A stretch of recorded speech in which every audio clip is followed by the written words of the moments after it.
Péclicanou, comment il est? On se retrouve aujourd'hui dans le village de Helbourg à Salazie pour découvrir l'histoire des cases créoles, mais plus généralement de la Réunion et son peuplement avec Thomas, un guide local de Domoun à Terla. C'est parti. L'histoire du village démarre à une date bien précise, c'est 1830. Dans le contexte de l'époque, il n'y a rien ici. Donc les gens vont d'abord s'installer dans des paillotes qu'ils vont construire, mais à un moment donné, on décide finalement d'organiser un peu tout ça et surtout de choisir un lieu pour implanter un village. Et c'est ici, sur ce plateau, qu'on va décider de le créer. Face à nous, on a une maison qui est construite non pas au 19e siècle mais début 20e. Il a été fait le choix de mettre un essentage de planches. Sur les façades latérales ou à l'arrière, on a plutôt des façades comme ça. Mais ici, on ne parlerait pas de tuiles, on parle de bardeaux.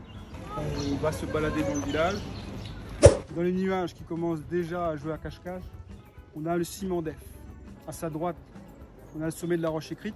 Et là devant, assez emblématique, le piton d'Anchin. C'est l'un des plus vieux bâtiments recensés dans le village. Alors, on estime sa date de construction à 1850. L'un des rares bâtiments à étage d'époque, en tout cas encore présent.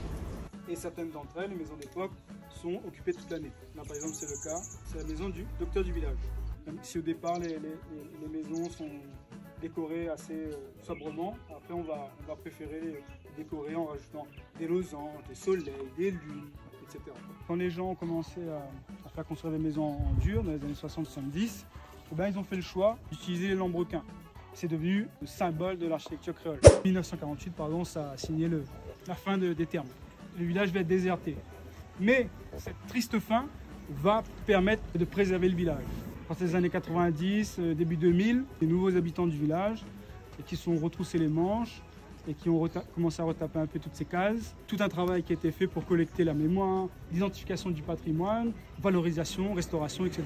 Et nous permettre finalement de raconter toutes ces histoires et faire d'Helbourg très probablement le site touristique le plus visité de la Réunion. Pourquoi ce circuit? Je connaissais déjà Helbourg, mais je voulais mieux comprendre pourquoi ce village, pourquoi cette architecture, quel est son passé, etc. C'était bien, j'ai appris des mots créoles et j'ai appris que les murs n'étaient pas de la même texture. Bois, de briques, de murs, de pierre. Ce que j'ai aimé, c'est qu'il parle des cases, mais il parle aussi de l'histoire de la Réunion dans sa globalité. On a une visite complète. J'espère que la prochaine fois, je pourrai refaire ça.